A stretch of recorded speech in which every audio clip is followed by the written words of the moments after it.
I am in charge of the entire gang program in Los Angeles, which is about 60 special agents and about 150 task force officers. So I have a multitude of squads all throughout Los Angeles that are investigating gangs that I am responsible for.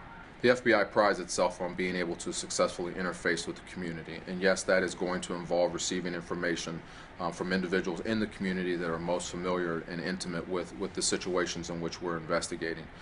Again, we are an organization that relies upon information and the sharing of information.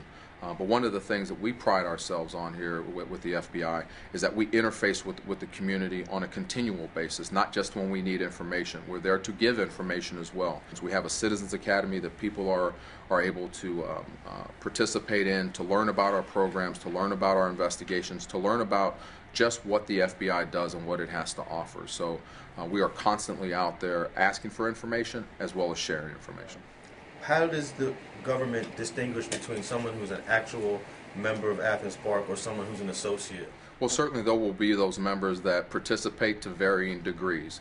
And again, there will be a threshold for members. Members predominantly will participate much more than say, an associate that may participate maybe every other day, just on the weekends, every couple of weeks he hangs around.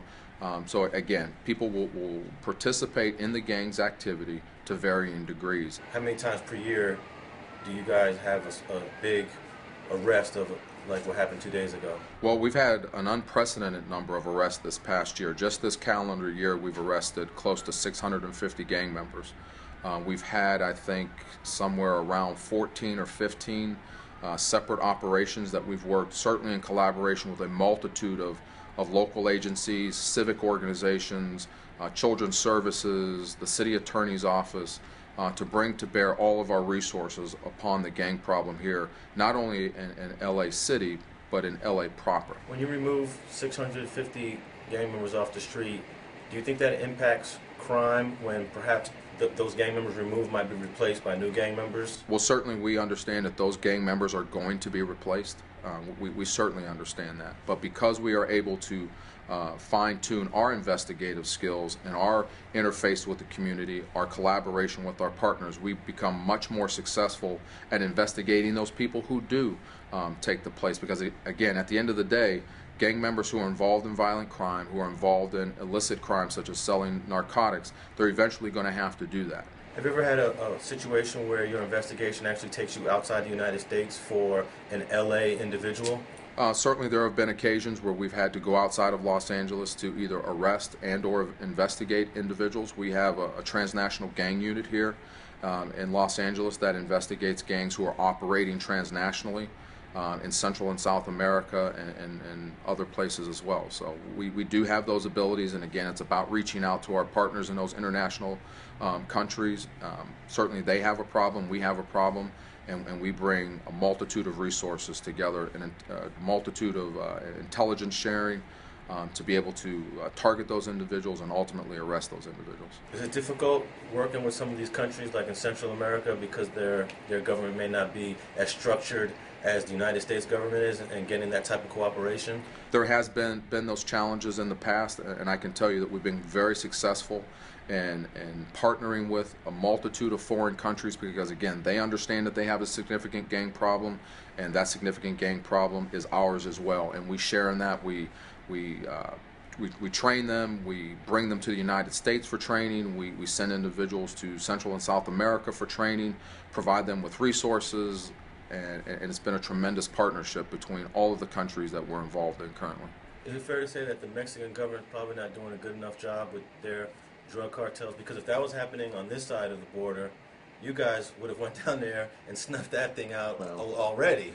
Well, I know that's may be the public or popular sentiment, but I can assure you that the Mexican government is very, very in tune with what their issues are and are deploying a multitude of resources. We are collaborating daily with our personnel who are deployed in those countries and working with that government. They are actually doing a tremendous job in trying to disrupt and dismantle some very, very significant threats and targets down there. We've had unprecedented success despite what the press reports or what you may hear in the media.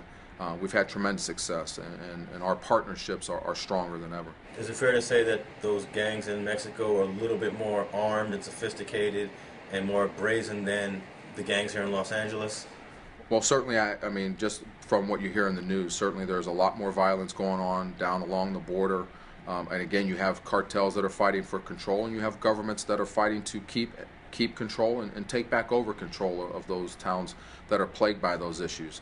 Certainly, if those things were taking place in the United States, we would be deploying similar resources, and we do on a daily basis deploy a lot of resources to make sure that the violence is controlled here in the United States. Just looking at the decrease in numbers just in Los Angeles, I think we're around 270 homicides this year as compared to 300 and maybe 25 or 30 this time last year. So we're having success. The numbers say we're having success. The amount of arrests that we have says we're having success. But most importantly, the community says we're having success.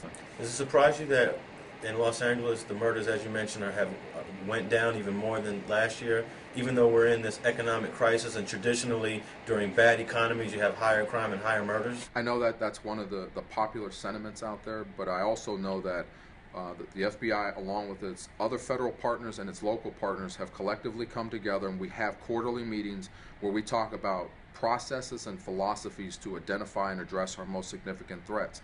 And because we've agreed that we will collaborate together to address our most significant threats, we've been able to keep the most significant and violent gang members off of the streets.